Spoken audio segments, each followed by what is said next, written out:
Here we continue with these lessons due to some disturbance.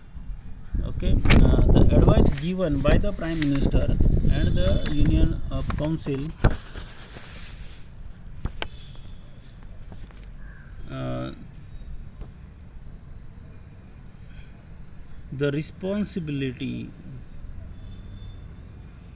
the power and the functions of the President.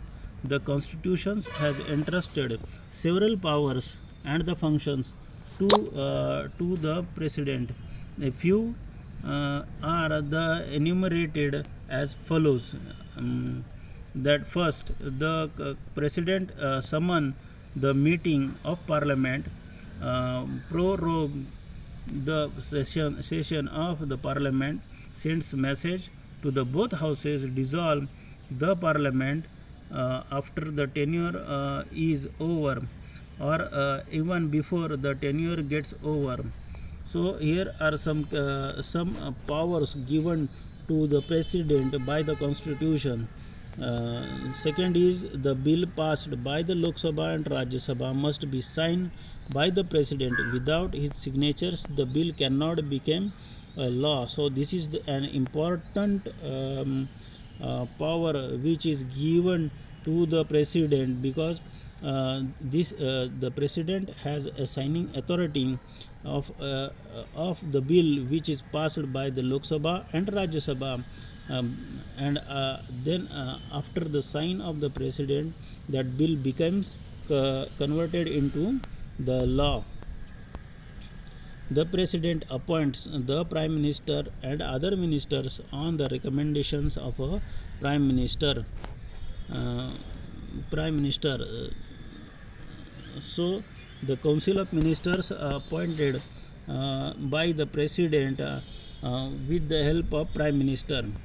The President appoints the judges of the Supreme Court and the High Court. The President also appoints the governors of the state, Chief Election Commissioner and other important officers. So he has a major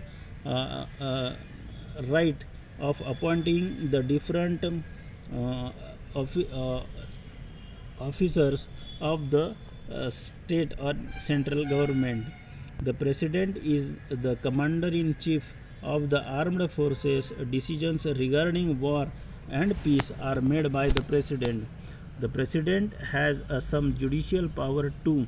For instance, the President has a power of reduce the punishment and grant the respite or commute sentence.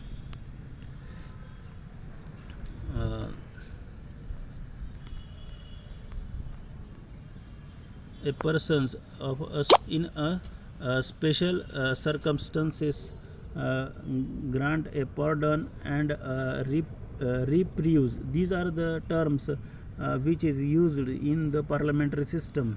Okay, reprieve means the reduced punishment or on humanitarian ground. Seventh point is the President has the power to declare the emergency in case of the crisis situation arising in India.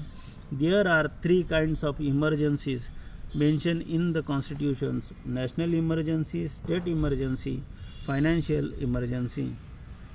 In the absence of the President, his functions are carried out by the Vice President. The Vice President are elected by the members of the both houses.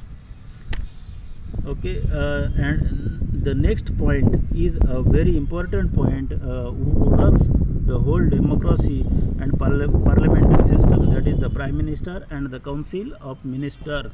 Okay, this is a big point, so we will continue with this point in the next lecture. So student, if you have any doubt, then call me. You are welcome, and or send me a message on my personal